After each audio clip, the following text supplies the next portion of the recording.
Relief measures దగ్గరకు వచ్చేప్పటికి ప్రమాదాన్ని మనం తెలంగాణలో అరికట్టగలిగితే, ఖమ్మం దగ్గర నిలువరించగలిగితే, అరికట్టలేము ఉన్న ఫలంగా నిలువరించగలిగితే మాత్రం ఆంధ్ర మీద రేపు పొద్దున పెద్ద ఆ, దెబ్బ పడకుండా ఉంటుంది విజయవాడ మీద.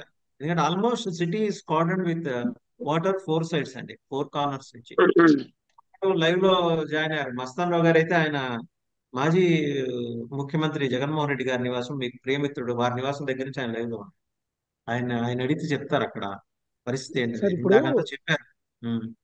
సార్ ఇప్పుడు ఇందాక ఇప్పుడు రావు గారు చెప్పారు అక్కడ వైఫల్యం చెందింది. ఇక్కడ ఇక్కడ చంద్రబాబు నాయుడు గారు కూడా ఒక తప్పిదాన్ని ఒప్పుకున్నారు. మేము ముందుగా అలర్ట్ చేయలేకపోయాము, ఉద్యోగులు చాలా ఉదాసీనంగా నిర్లక్ష్యంగా ఉన్నారు, ఆ వరద మత్తులో ఇంకా బాధితులు. బయటికి రాలేదన్న ఇంకా. కాదు అది కాదు కాదు జగన్మోహన్ రెడ్డి దగ్గర ప్రభుత్వ ఉద్యోగులు సెక్యూరిటీ గార్డ్ లాగా పనిచేశారు. సొంత కాదు. సెక్యూరిటీ గార్డ్ లాగా, వాళ్ళ కూలీలాగా పనిచేశారు, వాళ్ళ అంటే ఆపరౌండ్ లాగా పనిచేశారు. ఆ ఏ మైండ్ సెట్ నుంచి ఇంకా బయటికి రాలే వాళ్ళు. ఏశ్వర్ గారు ఒక్క ఒకరిద్దరిని నిమిషం, ఆమె వరదలో ముంచితే గానీ వాళ్ళకి బుద్ధి రాదు. అంటే ఒక నిమిషం.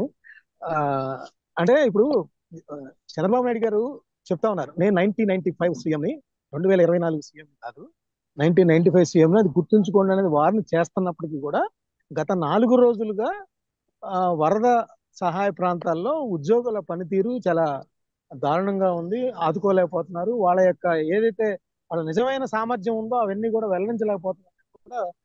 ఒక ఒక కామెంట్ మీరు వినే ఉంటారు, చంద్రబాబు నాయుడు గారు చివరి ప్రాంతాల్లోకి వెళ్ళలేకపోతున్నాం, చాలా దారుణమైన పరిస్థితిలో మేము ఉన్నాము అంటే. అది నేను విమర్శించడం కాదు, కానీ అంత పెద్ద 40 సంవత్సరాలకు సార్ పైగా ఇందాక ఉన్న టీవీలో అనుభవం ఉన్న చూసాం, వ్యక్తి. ఫుడ్ ప్యాకెట్స్ హెలికాప్టర్ ద్వారా ఫుడ్ ప్యాకెట్స్ ఇచ్చినవి కూడా ఆ డ్రోన్స్ అధికారులు కూడా వచ్చినటువంటి ఫుడ్ ఉపయోగిస్తున్నారండి. ప్యాకెట్స్ కూడా నేనంటలా నాలాలలో పడేశారు వాళ్ళు. నేను గన్నవరం దగ్గర ఒక 30,000 ఇంత ప్యాకెట్లు, పక్కన దుర్మార్గమా? ఆకలికి 30,000 ఇప్పుడు ప్యాకెట్లు. అక్కడ కోటీశ్వర్లు కూడా ఏదో ఫుడ్ ప్యాకెట్ దొరుకుతుంది ఆరాట పడుతుంటే ఈ పరిస్థితిలో నీ నిర్లక్ష్యానికి ఇది ఇది సమయమా? ఫుడ్ ప్యాకెట్స్ వాటర్ బాటిల్ నాలలో పడేస్తారండి. అంటే అదే పడేశారు. నేను అనేది ఏంటంటే, కూటమి ప్రభుత్వం వచ్చి ఇప్పుడు పవన్ కళ్యాణ్ గారు అదే చెప్తున్నారు, 100 రోజులైంది కాబట్టి ఆ, వాళ్ళు ఇంకా అదే మనస్తత్వంలో ఉన్నారు, అందువల్ల పని చేయలేకపోతున్నారు. చంద్రబాబు నాయుడు గారు అన్నారు, ఇప్పుడు మీరు అన్నారు. ఇప్పుడు ప్రజలకి ఇవన్నీ కాదండి, ప్రజలు ఎవరి అండర్ కింద ఎవరు పనిచేస్తున్నారా, ఇంకా వాళ్ళ వాళ్ళ శరీరం ఇంకా అట్లా మందంగా ఉందా, తయారైపోయి ఉందా, బద్ధకంగా ఉందా, ఇవన్నీ కాదు. ఇప్పుడు వాళ్ళు మంచినీళ్ళు కానీ, పాల ప్యాకెట్లు కానీ, రోగాలు వస్తే మందులు కానీ, కాలకృత్యాలు తీర్చుకుంటానికి కూడా వెళ్ళనే పరిస్థితి ఉంది. దీనిలో నుంచి ఎలా బయటికి రావాలి? ఇందాక వాసు గారు చెప్తా ఉన్నారు, మున్నేరు గనక మళ్ళీ పొంగి ఇటువైపు బుడమేరు వైపుకి వస్తే వాళ్ళ పరిస్థితి ఏంటి, ఇక్కడ వర్షం పైనుంచి పడిస్తే ఏంటి, వార్న్ చేస్తున్నారా లేదా? ఇందాక మీరు ఖమ్మంలో గనక సరైన టైంలో వార్న్ చేయకపోవటం వల్లే ఖమ్మం ఈ రోజంతా మునిగిపోయింది అంటున్నారు. ఇక్కడ నిన్న నారాయణ గారు కానీ కొంతమంది మంత్రులు కానీ అదే చెప్పారు, ముందుగా అలర్ట్ చేయడంలో అధికారుల వైఫల్యం ఇక్కడ కూడా కనిపిస్తా ఉందని చెప్తా ఉన్నారు. వైసీపీ మీద బ్లేమ్ చేయొచ్చు, కానీ ఇప్పుడు కావాల్సింది ఏంటంటే 2,75,000 మందిలో దాదాపు ఇప్పుడు ఒక 25,000-30,000 మంది బయటకు వచ్చేసారు అక్కడి నుంచి. కానీ మిగతా వాళ్ళందరూ కూడా వాళ్ళ ఆస్తులు ఏంటి, వాళ్ళ ఇంట్లో ఉన్న వస్తువులు, వాళ్ళ ఇంట్లో ఉన్న సర్టిఫికెట్స్, వాళ్ళ ఇంట్లో ఉన్న చిన్న చిన్న వాళ్ళ బంగారు, అంటే అంతా బిలో పావర్టీ లైన్. సింగనగర్ కానీ మీరు ఆ 24 కాలనీ చూసుకుంటే ఏదో 2-3 మాత్రమే అపార్ట్మెంట్స్, విల్లాలు ఉన్న ఏరియాలు ఉన్నాయి. మిగతా అన్ని కూడా middle class, lower middle class, below middle class, ఇంకా అంటే పూరర్ సెక్షన్ ఎక్కువగా ఉన్నారు. వీరందరూ కూడా రేపు ఒక నెల రోజుల పాటు ఉపాధి కోల్పోయే పరిస్థితి, ఇంట్లో వండుకోలేని పరిస్థితి. దీనిలో నుంచి చంద్రబాబు నాయుడు గారు ఏం చేయబోతున్నారు, పవన్ కళ్యాణ్ గారు ఏం చేయబోతున్నారు ఎదురు చూస్తా ఉన్నారు. వాళ్ళకి కావాల్సింది బోట్లు వస్తున్నాయా, ఇవన్నీ కాదు, రేపటి నుంచి వాళ్ళకి ఉపాధి ఎట్లాగా, వాళ్ళకి తిండి ఎట్లాగా. ఫస్ట్ అక్కడ ప్రాణాపాయం జరగకుండా వాళ్ళని అక్కడ సురక్షిత ప్రాంతాలకు తరలించాలా. ఆ తర్వాత ఇంకోటి ఏంటంటే, అక్కడ బంగాళాఖాతంలో రేపు అల్పపీడనం అక్కడ స్టార్ట్ అయింది. ఇంకోటి మళ్ళీ ఆ అల్పపీడనం మనం బంగాళాఖాతంలో వచ్చేసింది. 6 లేకుంటే 7వ తారీఖు మళ్ళీ భారీ వర్షాలు వచ్చే సూచనలు ఉన్నాయి. దీనికి అప్రమత్తమై తీసుకోవాల్సిన జాగ్రత్తలు తీసుకోవాలి. ఫస్ట్ ఆస్తి నష్టం అవన్నీ కూడా అంచనాలు ఆ తర్వాత టాపిక్ వస్తుంది. ఫస్ట్ అయితే అక్కడ ఉన్నటువంటి ప్రజల్ని లోతట్టుకో ముంపుకు గురవుతున్నటువంటి ప్రాంతాలన్నీ కూడా అక్కడ ఉన్న ప్రజల్ని సురక్షిత ప్రాంతానికి తరలించాలి. ఆ తరలించడంలో అధికారులు పూర్తిగా సహకరించట్లేదు. ఆగ్రహంతో ఊగిపోతున్న చంద్రబాబు నాయుడు గారు మనం చూస్తున్నాం అనేక ఛానళ్లలో. అవును, అంటే అక్కడ జగన్మోహన్ రెడ్డి గారికి అనుకూలంగా చేసే ఆఫీసర్స్ వాళ్ళు అవసరమైతే ఉద్యోగాలు ఎదుర్కొంటే వెళ్ళిపోవడానికి కూడా ఆయన వార్త చేశారు. ఇందాక మీడియా మీట్లో నిన్న కూడా చెప్పారు, నిన్న కూడా చెప్పారు. ఎందుకంటే అదే కాకుండా ప్రతిపక్ష నాయకుడు హోదా లేకుండా ప్రతిపక్ష నాయకుడు అని కూడా వస్తే అక్కడ కూడా అంటే రాజకీయాల మేము రిటర్నింగ్ వాళ్ళు కడితేనే ఇక్కడ అయిపోయింది, లేకుంటే రిటర్నింగ్ వాళ్ళు మీడియా చంద్రబాబు నాయుడు ఇల్లు కాపాడడం కోసం ఇక్కడ గేట్లు ఎత్తేసారని పిచ్చి మాటలు మాట్లాడము.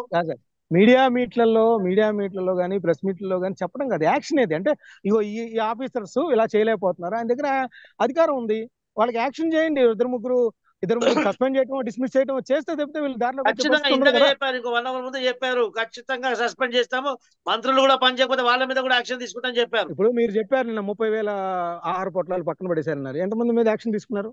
ఇంతవరకు లేదు యాక్షన్. అంటే ఆయన అనుభవము మమ్మల్ని ఈ కష్టాల నుంచి గట్టెక్కిచ్చేలాగా, ఈ ఆపద నుంచి, ఈ విపత్తు నుంచి గట్టెక్కిచ్చేలాగా చేయాలనేది ప్రజలందరూ కోరుతా ఉన్నారు. పవన్ కళ్యాణ్ గారు కూడా 1కి 10 సార్లు అదే చెప్పారు, ప్రజలకు అదే వారిపైన చెప్పారు. చంద్రబాబు నాయుడు గారి పైన అపారమైన నమ్మకం ఉంది. ఎందుకంటే గతంలో కూడా ఇలాంటి డిసాస్టర్స్ వచ్చినప్పుడు ఆయన ఏ విధంగా స్పందించారనేది మా ప్రజలకు తెలుసు. ప్రజలు ఆయన స్పందించే విధానం ప్రజలు చూశారు కాబట్టి, ప్రజలకు ఆ అనుభవం ఉంది కాబట్టి ప్రజలు ఆయన వైపు చూస్తున్నారు, ఒక ఆశతో చూస్తున్నారు సార్.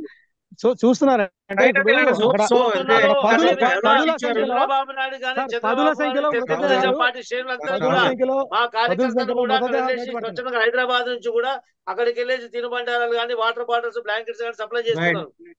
డాక్టర్ రావు గారు, రియల్లీ అప్రిషియేట్. ఇందాక మీరు మీరు మర్చిపోయిన ఒక పాయింట్ నేను చెప్తున్నా. హెరిటేజ్ గుడ్స్ నుంచి 2 కోట్ల రూపాయల విరాళాన్ని భువనేశ్వరి దేవి గారు ప్రకటించారు. అది అందరం నిన్న వెల్కమ్ ప్రకటించారు, చేస్తున్నాం. నిన్ననే ప్రకటించారు అది. అందరం వెల్కమ్ చేస్తున్నాం అట్లాంటి జెస్చర్స్ ని. దాంతో పాటు ఏంటంటే అబౌవ్ పొలిటికల్ లైన్స్ ఇప్పుడు దీన్ని అడ్రస్ చేయాల్సిన అవసరం ఉంది. కృష్ణదేవరావు గారు బీజేపీ లీడర్ వారు చెప్పినా, జనసేన సుజాత గారు, మస్తాన్ మీరు చెప్పినా, లెట్స్ హోప్ 2 ప్రభుత్వాల కోఆర్డినేషన్ తో వెళ్ళి ఈ సమస్యని పరిష్కరించాలి. అర్జెంట్ గా ఖమ్మం నుంచి ప్రమాదం ఆంధ్ర మీదకి ముంచెత్తకుండా చేయడానికి ఏం కావాలో ఇద్దరు ముఖ్యమంత్రులు వాసుదేవ్ గారు, ఈ మాట్లాడి ఈ ఖమ్మంలో మెజర్స్ తెలంగాణ ప్రభుత్వం అప్రమత్తం కావట్లేదు. తెలంగాణ ప్రభుత్వంలో కోఆర్డినేషన్ లేదు. ఆ కేబినెట్ మీటింగ్ ఇంతవరకు జరగలేదు. కేబినెట్ లో కోఆర్డినేషన్ లేదు. అధికారులకు, మంత్రులకు చెప్పండి. మీ కోఆర్డినేషన్ నాయకుడు లేదు. శిష్యుడే కాబట్టి మీరు ఒక మాట వందల వాగుల నుంచి హెచ్చరిస్తే వచ్చేటువంటి వరదని ఇక్కడ ఆపే ప్రయత్నం చేయట్లేదు. అది అదేమైతుంది, మరి విజయవాడ మునిగే మీ ప్రయత్నం నాయకుడి చేతి చెప్పించండి. మీ నాయకుడి చేతి చెప్పించండి. ఆయన ఖచ్చితంగా చెబితేనే ఇంకా చెప్తున్నా. అక్కడ ఏం మీ చేస్తున్నారంటే, నాయకుడు చెప్తే రేవంత్ ఆయన రెడ్డి శిష్యుడే ఒకటి కాబట్టి పోతుంటే ఒకప్పటి మీ ఒక్కొక్క మంత్రి కొలిగే ఒక్కొక్క కాబట్టి విధంగా వింటాడు. చెప్తుంది. కాంగ్రెస్ ప్రభుత్వంలో ఒక్కో మంత్రి ఒక్కోలాగా పోతున్నారు. అక్కడ ఏది ఉం. కోఆర్డినేషన్ లేదు అక్కడ. ఎందుకంటే ఇక మరి నాగార్జున సాగర్ నుంచి చూపండి. రావడం, నాగార్జున ఈ సాగర్ నుంచి రోజు వచ్చే వరద కానివ్వండి, రాత్రి కృష్ణా లోపల నదిలో ఒక కీలకమైన నిర్ణయం 2 తెలుగు రాష్ట్రాల ప్రభుత్వాలు వెలువరించబోతున్నాయి. మనం స్వాగతిద్దాం. మంచి కోసం, అలాగే సమాజంలో ఇలాంటి విపత్తులు ఎదురైనప్పుడు దాన్ని ఎలా సమర్థవంతంగా ఎదుర్కోవాలో దాని మీద స్ట్రింజెంట్ మెజర్స్ ఉండాలి. 2 రాష్ట్ర ప్రభుత్వాలు, కేంద్ర ప్రభుత్వం కూడా దీనికి భాషలు ఇస్తాయని ఆశిద్దాం. Thank you very much Vasudevarao గారు, డాక్టర్ ఏఎస్ రావు గారు, అలాగే మస్తాన్ గారు, సుజాత గారు, అందరికీ ధన్యవాదాలు.